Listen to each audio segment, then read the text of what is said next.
21वीं सदी में है, टेक्नोलॉजी का दौर है, दुनिया चांद पे जा रही है, अलग अलग ग्रहों पे जा रही है।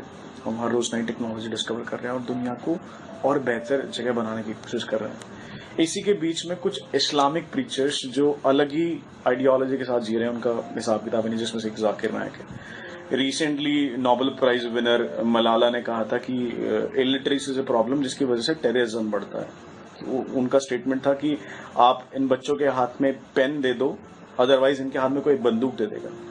लेकिन मैं मलाला से भी पूछना चाहता हूँ कि जब जिनके हाथ में पेन था वो क्या कर रहे हैं? वो तो दूसरों के हाथ में बंदूक दे रहे हैं। मैं सीधी बात करता हूँ, डॉक्टर जाकिर नायक जिनके ऊपर एनडीटीवी ने भी स्टोरी करी, तो एनडीटीवी स्टोरी भी उनके ऊपर इस तरह से कर रहा है कि यहाँ रहते थे सर, यहाँ रहते थे।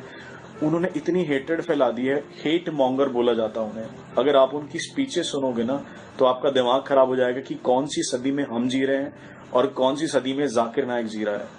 प्रॉब्लम ये नहीं है कि जाकिर नायक सिर्फ अकेला आदमी है। जैसे आप इसकी बात करना शुरू करेंगे, लोग बोलेंगे नहीं यार, सब तो ऐसे नहीं है, every Muslim is not like this. Obviously हम भी मानते हैं every Muslim is not like this, but problem ये है जब जाकिर नायक जैसे लोगों के फॉलोअर करोड़ों हो जाते हैं, जब जाकिर नायक की स्पीचेस में हजारों लोग बैठते हैं, जब जाकिर नायक जैसे घटिया लोग स्पीच देते हैं, जिसके इन्फ्लुएंसर्स अटैक करते हैं बांग्लादेश में, ढाका में, और बच्चों से पूछते हैं कि कुरान की आयत आती है तो जिंदा रहोगे तो मर जाओगे। किस तरह का मैसेज जाकिर नायक देना चाहते हैं? आप जाकिर नायक की स्पीचेस को सुनिए जिसमें वो खुले खुले बोलते हैं। उनका मानना है कि इस्लाम सबसे बेटर धर्म है, Islam is the only the religion, बाकी तो रिलीजन ही। हाँ भाई, हमारा तो रिलीजन ही ना, और दुनिया का रिलीजन तो है ही नहीं, सब सुख शांति से रह रहे ना। इस्लाम इज द बेस्ट, वो कहते हैं इस्लाम इज द बेस्ट। उनका मानना है कि हाँ, हर मुसलमान को टेररिस्ट होना चाहिए क्योंकि उन्हें टेरराइज करना चाहिए। उनका मानना है गे को तो जिंदा रहने का अधिकार नहीं है। भाई ये किसने बताया आपको? उनका मानना है कि कुरान एक कॉन्स्टिट्यूशन है, कुरान इकलौता कॉन्स्टिट्यूशन है सिर्फ मुसलमानों के लिए। उनका मानना है कि आप अपने गुलाम लड़की कैप्टिव करके उसके साथ, स्लेव के साथ मुस्लिम सेक्स कर सकते हैं। सेक्स और वायलेंस के अलावा कुछ है ही नहीं यार। हम लोग सिर्फ यही सुनते आते हैं और सुनते नहीं आते, इसके रिजल्ट्स दिखाई देते हैं। उनका मानना है कि आप लड़की को हिजाब में रखो, जो लड़की गलत कपड़े पहन के चलती है वो रेप प्रवोक करती है। आपकी स्पीचेस क्या कहती हैं? अब इस इंसान को यूएस ने बैन किया, यूके ने बैन किया, कनाडा ने बैन किया सिर्फ इनकी हेट स्पीचेस के लिए।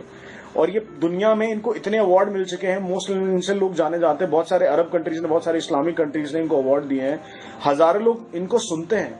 मुझे डर ये नहीं कि इस आदमी के इन्फ्लुएंस से जो आज बांग्लादेश में होगा कहीं और होगा, लेकिन ये चीज तो देखो कि इसको सुनने वाले अगर हजारों लोग हैं। पीस टीवी बोलते हैं, कहते हैं रिलीजन ऑफ पीस। हमें तो कहीं पीस दिखाई नहीं दे रहा यार। ये पीस कहाँ है भाई? किसी बच्चों को मार दिया, इसको मार दिया, उसको मार दिया, अपने आप को सुपीरियर दिखाना, दूसरे रिलीजन को इंफीरियर दिखाना, इसको पीस थोड़ी ना बोलोगे। अब जाकिर नायक जैसे टुच्चे लोगों को लोग अपना हीरो मानते हैं। 20-20 हजार लोग जो इनकी पॉपुलेशन में आके बैठते हैं, जो इनको सुनते हैं। तो प्रॉब्लम तो ये है ना कि ये जो आदमी कर रहा है, अगर ये प्रोपेगेट होगा तो ये फिर कहाँ कहाँ होगा? ये बांग्लादेश नहीं, कल को कहीं और, कल को कहीं और। तो इस तरीके से तो कभी पीस नहीं आएगा, और इस तरीके से तो कभी भी रिलीजन ऑफ पीस बन ही नहीं पाएगा। क्योंकि जो शांत मुसलमान है सिर्फ वो इतना बोल देगा कि सारे मुसलमान ऐसे नहीं होते, लेकिन जो खतरनाक है, जो एक्चुअली इस्लाम का गलत मैसेज डिलीवर कर रहा है, उसका इन्फ्लुएंस इतना ज्यादा है कि वो लोगों को भड़काता रहेगा और हर कोई किसी ना किसी पर अटैक करता रहेगा। हम 21वीं सदी में है यार। ये इस्लाम के प्रोपेगेंडा को इतना गलत मत फैलाओ कि कल को हर कोई किसी भी मुस्लिम इंसान को देखकर उसे उसी नजर से देखना शुरू करे। This is going wrong in the whole world. अगर डोनाल्ड ट्रंप जैसे लोग सिर्फ इस्लाम के खिलाफ फाइट करके one of the leading candidate बन सकते हैं, तो इसका मतलब ये कि लोगों के अंदर वो ऑपोजिशन आ रहा है। Do not forward it. इसको कोशिश करो बचाने की। अच्छे मुसलमानों को अब आगे आना होगा और इन जैसे घटिया टुच्चे, जाकिर नायक जैसे घटिया टुच्चे लोगों को दबाना होगा। और इनकी औकात तो देखो यार, कांग्रेस की गवर्नमेंट में इतना सपोर्ट मिला हुआ इनको। इनके ऊपर वो दिग्विजय सिंह कहते नहीं ये तो बड़े अच्छे लीडर हैं, महेश भट्ट जैसे लोग कहते नहीं जाकिर नायक को बैन मत करो क्योंकि इनके लिए तो आप फ्रीडम ऑफ स्पीच मार दोगे। ऐसे लोग की फ्रीडम ऑफ स्पीच, भैया अगर ऐसे लोग को फ्रीडम ऑफ स्पीच दी तो दुनिया की स्पीच बंद हो जाएगी।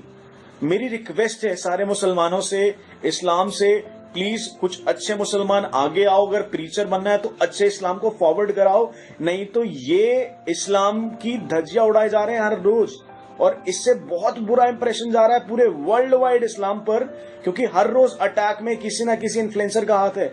इस आदमी का फॉलोवर था जिसने बांग्लादेश पे अटैक किया, इस आदमी का लिंक है हाफिज सैयद से, इस आदमी का लेना देना बहुत सारे टेररिस्ट से है।